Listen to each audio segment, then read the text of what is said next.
Welcome back বন্ধুরা। আমরা সময় ভ্রমণের গল্প অনেক দেখেছি, কিন্তু আজকের এই গল্পটি একটু অন্য রকমের। এটি একটি রোমান্টিক প্রেমের গল্প। গেস করুন তো কোন মুভির কথা বলছি। সম্প্রতি মুক্তি হয়েছে লাভ অ্যাক্রস টাইম।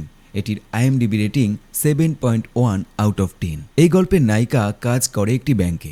ব্যাংকের পক্ষ থেকে তাকে ইংল্যান্ডের কিছু পুরনো সম্পত্তি পরিদর্শনের দায়িত্ব দেওয়া হয়, যাতে সেগুলোর বর্তমান অবস্থা খতিয়ে দেখে বিক্রির ব্যবস্থা করা যায়। এই কাজে এসে সে ওঠে ব্যাংকের মালিকানাধীন এক পুরনো জমিদারের বাড়িতে। কিছুদিনের মধ্যেই তার মনে হতে থাকে বাড়ির বেসমেন্টে লুকিয়ে আছে কোনো এক গভীর রহস্য। কৌতূহলবশত একদিন সে সেখানে গিয়ে হাজির হয়, আর সেখানেই এক অদ্ভুত আয়নার মধ্যে দিয়ে সে দেখতে পায় গল্পের নায়ককে। অবাক করার ব্যাপার হলো, নায়কও সেই একই বেসমেন্টে দাঁড়িয়ে আছে, কিন্তু সময়টা এখনকার নয়, সালটা 1799-এর। ধীরে ধীরে আয়নার দুপার থেকে কথা বলা শুরু করে তারা। রহস্যময় সেই অতীতের মানুষটিকে আরও জানার জন্য নায়িকা বারবার ফিরে যেতে থাকে সেখানে। কিন্তু একদিন হঠাৎই নায়িকা গুরুতর অ্যালার্জিতে আক্রান্ত হয়। তাকে সাহায্য করার জন্য নায়ক কোনো কিছু না ভেবেই আয়না পার হয়ে চলে আসে বর্তমানে। কিন্তু এরপরই ঘটে বিপত্তি। সে আটকে পড়ে এই সময়। এখন প্রশ্ন হলো, নিজের সময় সে ফিরবে কিভাবে? তাহলে চলুন পুরো গল্পটা শোনা যাক। গল্পের শুরুতে আমরা চেনসিকে দেখি, যে রিয়েল এস্টেট ইন্সপেক্টর। বিভিন্ন সম্পত্তি পরিদর্শন করে তাদের পরীক্ষা করত, এবং সে একটি ব্যাংকের জন্য কাজ করে। কাজের সূত্রে আজ সে আমেরিকা থেকে লন্ডনে এসছে, যেখানে ব্যাংকের একজন কর্মী তাকে নিয়ে যায় এবং তারা একটি ক্যাসল দেখতে যাচ্ছে, যা ব্যাংক বিক্রি করতে চায়। এখন পথে চেনসি খুব উদাস থাকে, তাই মহিলাটি জিজ্ঞাসা করে কি হয়েছে। তার এবং তার পার্টনার নিকের মধ্যে সদ্য ব্রেকআপ হয়েছে। নিক এই ট্রিপে আসার কথা ছিল, কিন্তু শেষ মুহূর্তে সে মানা করে দেয়, এবং এরকম আগেও বারবার ঘটেছে। তাই চেনসি তার সাথে ব্রেকআপ করে নিয়েছে, কিন্তু এখন নিক বারবার ফোন করে ক্ষমা চাইছে, তাই সে বর্তমানে উদাস। যাই হোক, এখন তারা এই ক্যাসেলে আসে, এবং যা দেখতে খুবই সুন্দর এবং বিশাল ছিল। এখন এখানকার মূল্যায়ন করার পর চেনসি এখানেই থাকবে। মহিলাটি চেনসিকে কেয়ারটেকারের সাথে পরিচয় করিয়ে দেয়, যার নাম কুইন, যে কাছাকাছিই থাকতো। তারপর মহিলাটি চেনসির সমস্ত জিনিসপত্র নিয়ে সেখান থেকে চলে যায়। এখন চেনসি বাড়ি পরিদর্শন করতে শুরু করে এবং তার সমস্ত জিনিসপত্র সাজায়। এর মধ্যে তার প্রাক্তন নিক বারবার ফোন করে, কিন্তু সে ফোন ধরে না। এখন তারা জানায় যে এই ক্যাসেল অনেক বছর ধরে বিক্রি হয়নি, কারণ এখানে এমন গুজব ছিল যে এই বাড়ি ভুতুড়ে, তাই বিক্রি হয় না। এখন সে চেক করতে চারপাশে যায় এবং নিচের বেসমেন্টে আসে। সেখানে আসা মাত্রই তার মোবাইলের আলো এবং মোবাইল নিজেই বন্ধ হয়ে যায়। এটি দেখে সে ভয় পেয়ে যায় এবং কিছু জিনিস তুলে আগে এগিয়ে যায়। ভিতরে প্রবেশ করার পর তার চোখে পড়ে একটি আয়না, যা চকচক করছিল, এবং হঠাৎ করে একজন রাজকুমারের মতো লোক সেই আয়নায় আসে। সে চেনসিকেও দেখতে পায়। দুজনেই একে অপরকে দেখে অবাক হয়ে যায়। সে রাজকুমারের মতো ছেলে তাকে জিজ্ঞাসা করে, তুমি আমার আয়নায় কি করছো? তখন চেনসি বলে, আমি আমার বাড়িতে আছি এবং তুমি আমার আয়নায় আমাকে দেখতে পাচ্ছ। এখন দুজনেই অবাক। চেনসি আয়নার পিছনে গিয়ে দেখে যে সাধারণ ঘর ছিল, মানে এই আয়নায় কোনো দরজার মতো কাজ করছিল এবং তাকে আরেক সময়ের জিনিসপত্র দেখাচ্ছিল। এখন সে চেনসিকে জিজ্ঞাসা করে, তুমি কি বন্দী? তোমার পোশাকগুলো বন্দির মতো দেখাচ্ছে। তখন সে বলে, না, এগুলো আমার স্বাভাবিক পোশাক, আমি জিন্স এবং টি শার্ট পরেছি। এটা শুনে সে অবাক হয়। যাই হোক, এখন দুজনে একে অপরকে পরিচয় করিয়ে দেয়। ছেলেটি আসলে সেই সময়ের একজন নোবেল ছিল, যে রাজ পরিবারের সাথে যুক্ত ছিল, এবং তার নাম ছিল চার্লস গ্রেজন। চেনসি তাকে তার সময় জিজ্ঞাসা করে। তখন সে বলে যে সে 1799 থেকে এসছে। এখন চেনসি তাকে বলে যে সে 2025 থেকে এসছে। কোনো রহস্যময় কারণে তারা এই আয়নার মাধ্যমে কথা বলতে পারে। এখন দুজনের আয়নার কাছে আসে এবং একে অপরের হাত ধরে, কিন্তু হাত ছোঁয়া মাত্রই দুজনে কিছুটা অস্বস্তি অনুভব করে। এরই মধ্যে চার্লসকে তার মা ডাকে, তাই তাকে যেতে হয়। এখন চেনসি সেখান থেকে চলে যায়। পরের দিন সকালে সে ফিরে আসে, কিন্তু আয়না এখন স্বাভাবিক হয়ে গেছে। এখন সে কি ঘটছে তা দেখতে কুইনের কাছে যায়। তখন কুইন বলে যে সে ঘরে কোনো গ্যাজেট কাজ করে না, বারবার অদ্ভুত শব্দ শোনা যায় এবং বিদ্যুৎও কাজ করে না, তাই সে সেই ঘরে যায় না। এখন তার তাকে সময় ভ্রমণ সম্পর্কিত একটি বই রাখা ছিল। এখন চেনসি তা পড়ার জন্য নেয়। সেই বইয়ে এমন দরজাগুলো সম্পর্কে অনেক কিছু লেখা ছিল, তাই সে তাৎক্ষণিকভাবে লেখককে ফোন করে। তখন লেখক বলে যে কখনো কখনো মানুষ এমন দরজা খুঁজে পায় যেখানে বিদ্যুৎ কাজ করে না। এই দরজাগুলো চাঁদের চক্রের উপর ভিত্তি করে। যখনই পূর্ণিমা বা অমাবস্যা রাত হয়, তখন শক্তি খুব শক্তিশালী হয় এবং সেই দরজা খুলে যায়। এখন 2 দিন ধরে পূর্ণিমা হবে, তাই সে বুঝতে পারে যে আজ সেই পোর্টাল খুলবে, তাই সে রাতে প্রস্তুত হয়ে নিচে যায়। তখন চার্লস তার জন্য অপেক্ষা করছিল। দুজনে কথা বলা শুরু করে। চেন্সি তাকে বলে যে এই বিশ্ব সম্পূর্ণভাবে আলাদা, এখানে প্রায় সব রোগের চিকিৎসা পাওয়া যায়। এখানে বিমানের আবিষ্কার হয়েছে এবং মানুষ এক জায়গা থেকে অন্য জায়গায় বিমানে উড়ে যায়। চার্লস ভবিষ্যতের এই বিশ্ব নিয়ে খুব কৌতূহলী ছিল এবং সে এখানে আসতে চাইতো, কিন্তু চেন্সি মানা করে, কারণ যদি সে এখানে আসে তবে ইতিহাস সম্পূর্ণরূপে পরিবর্তিত হতে পারে এবং তার প্রভাব আজ তার উপর পড়বে। এখন চার্লস সেখানে কুকিজ খাচ্ছিল এবং সে আয়নার মাধ্যমে চেন্সিকে কিছু কুকিজ অফার করে এবং চেন্সি তা খায়। তাকে খুব পছন্দ হয়, কিন্তু তখনই তার শ্বাস আটকে যায়, কারণ সেই কুকিজে বাদাম ছিল এবং তার বাদামে অ্যালার্জি ছিল। চেন্সি খুব কষ্ট পায়। এটি দেখে চার্লস খুব ভয় পায় এবং সে সরাসরি আয়না থেকে লাফ দিয়ে এদিকে আসে। চেন্সি তাকে বলে যে তার ব্যাগে এপিন আছে, যা রান্নাঘরে আছে। এখন চার্লস ওপরে যায় এবং তার ব্যাগ নিয়ে আসে।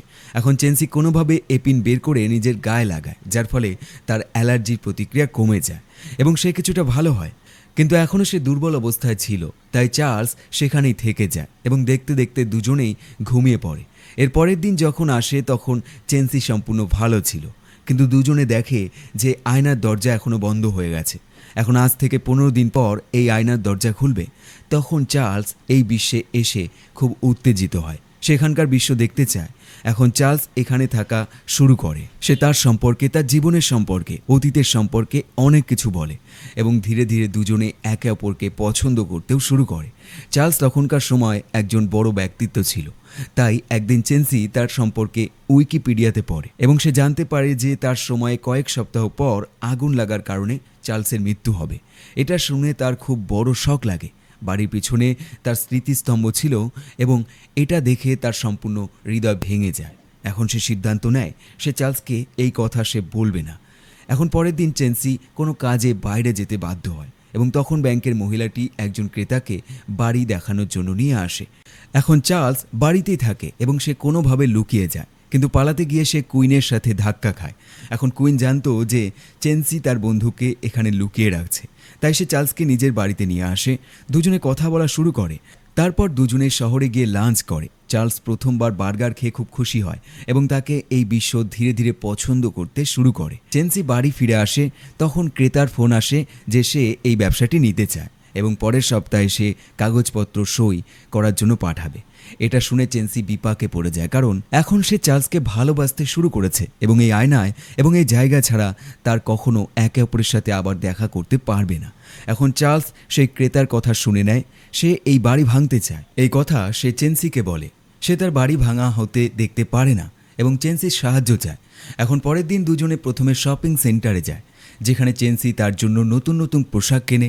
তারপর দুজনে সিটি সেন্টারে যায় এবং বলে যে এই ক্যাসেলটি 200 বছরের পুরনো। আমরা কি এটিকে ইতিহাসের প্রতীক হিসেবে, একটি ঐতিহাসিক সম্পত্তি হিসেবে রাখতে পারি? কিন্তু সিটির লোকেরা বলে যে এখানে এমন অনেক সম্পত্তি আছে যা 200 বছরের চেয়েও পুরনো, তাই তারা প্রতিটা সম্পত্তিকে ঐতিহাসিক সম্পত্তি হিসেবে সংজ্ঞায়িত করতে পারে না এবং এই সম্পত্তি ব্যাংকের কাছে আছে, তাই ব্যাংকের লোকেরা যা খুশি তাই করতে পারে। চার্লস উদাস ছিল, কিন্তু তার কোনো বিকল্প ছিল না, তাই দুই কথা বলছিল এবং চেন্সি এইসব করার জন্য তাকে ধন্যবাদ বলে এবং তাকে বলে যে কাছাকাছি তার আরও একটি মহল আছে যেখানে তার জন্ম হয়েছিল এবং চেন্সিকে নিয়ে সে সেখানে যায়। চেন্সি বুঝতে পারে যে এটি সেই বাড়ি যেখানে 1799 সালে কয়েকদিন পর আগুন লাগবে এবং চার্লসের মৃত্যু হবে।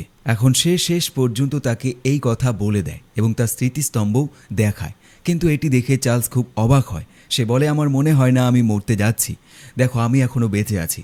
হয়তো এটা হতে পারে যে আমি সেই রাতে ভবিষ্যৎ থেকে এখানে আসছি থাকার জন্য, তাই মানুষ মনে করে আমার মৃত্যু হয়েছে এবং চেন্সিকে সান্ত্বনা দেয়। এখানে চার্লসের ভবিষ্যতের বিশ্ব খুব পছন্দ হয়ে গেছে এবং সে এখানেই থাকতে চায়, কিন্তু চেন্সি এখানকার নয়, তার জীবন আমেরিকার। এখানে সে শুধু একটি ক্যাসেল বিক্রি করার জন্য এসেছিল। তার ওপরে যদি চার্লস চিরকালের জন্য এখানে থাকে তবে সে কী করবে? তার কাছে বাড়ি বা টাকা কিছুই থাকবে না। তাই দুজনে সিদ্ধান্ত নেয় যে তারা তাদের নিজেদের সময় এবং দেশে ফিরে যাবে, কিন্তু নিজে চেন্সি এই বাড়িটা বাঁচাতে চায়। তাই শেষ পর্যন্ত সে তার বসের সাথে কথা বলে যে এই ক্যাসেলটি বিক্রি করবে না, কিন্তু বসও সাহায্য করতে মানা করে দেয়। এখন দেখতে দেখতে এভাবে 15টা দিন পূর্ণ হতে চলেছে। চার্লস চলে যাবে তাই সে একদিন ডেট সাজায়, দুজনে নাচে, খায় এবং একে অপরের সাথে ভালোবাসা প্রকাশ করে। এখন পরের দিন আসে এবং চার্লস কুইনের সাথে দেখা হয়। চার্লস খুব উদাস ছিল এবং কুইনকে বলে যে আমি আমার বাড়ি বিক্রি করতে চাই না। এটা শুনে শেষ পর্যন্ত কুইন বুঝতে পারে যে এই লোকটি আর কেউ নয় এবং সেই রাজকুমার যিনি 200 বছর আগে এই বাড়িতে বাস করতেন এবং হয়তো সেই আয়না থেকে এসছেন। এখন দুজনে কথা বলা শুরু করে এবং চার্লস বলে যে সে চেন্সির সাহায্য করতে চায় যাতে সে ভালো থাকে। আমি চাই যে আমি এই বাড়িটা তার নামে করে দিই এবং সে হয়তো এটি বিক্রি করে নিজের জন্য টাকা উপার্জন করে। এখন সে বাড়িতে আসে এবং একটি ম্যাগাজিনে তার গ্রেগফিল্ড নামের একটি ব্যাংক সম্পর্কে জানতে পারে যা গত 300 বছর ধরে কাজ করছে। এখন এই ব্যাংকের পোস্টার দেখে তার একটা ধারণা আসে এবং দেখতে দেখতে সন্ধ্যা হয়ে যায় এবং পূর্ণিমার রাত হয়। চার্লস সম্পূর্ণ প্রস্তুত হয়ে যায় এবং হয়তো এটি তার শেষ দেখা হবে, তাই সে চেন্সিকে চুম্বন করে এবং চেন্সি শেষ পর্যন্ত তাকে থামার জন্য বলে, কিন্তু চার্লস বলে যে সে শীঘ্রই ফিরে আসবে, আমার যাওয়া খুবই জরুরি এবং আয়না থেকে বেরিয়ে যায়। চেন্সি খুব দুঃখিত হয়। আগামী 15 দিনে কিছু ঘটতে পারে, বাড়ি বিক্রি হতে পারে, আয়না ভেঙে যেতে পারে। ক্রেতা এখন বাড়ি নেওয়ার জন্য প্রস্তুত ছিল এবং তার অনুমোদনের কাগজপত্র সে সই করছিল। আসলে এই বাড়িটি তাকে পছন্দ হয়েছিল এবং সে এটি কিনতে চায়, কিন্তু তার কাছে এত টাকা নেই।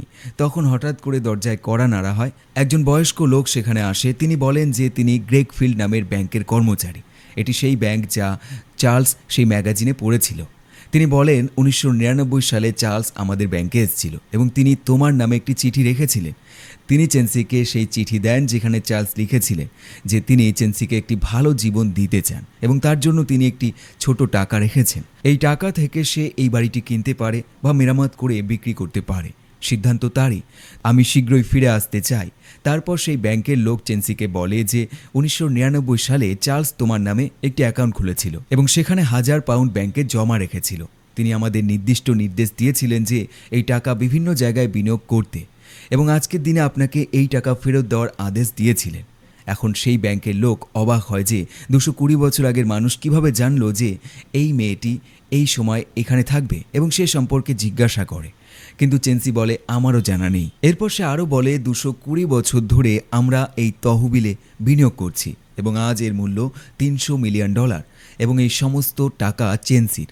এটা শুনে সে খুব অবাক হয়ে যায়। এখন চেন্সি যদি চায় সে এই টাকা দিয়ে যা খুশি করতে পারে। চেন্সি তাৎক্ষণিকভাবে এই বাড়িটি কিনে নেয় যাতে চার্লসের স্মৃতিতে এই বাড়িটি থাকে।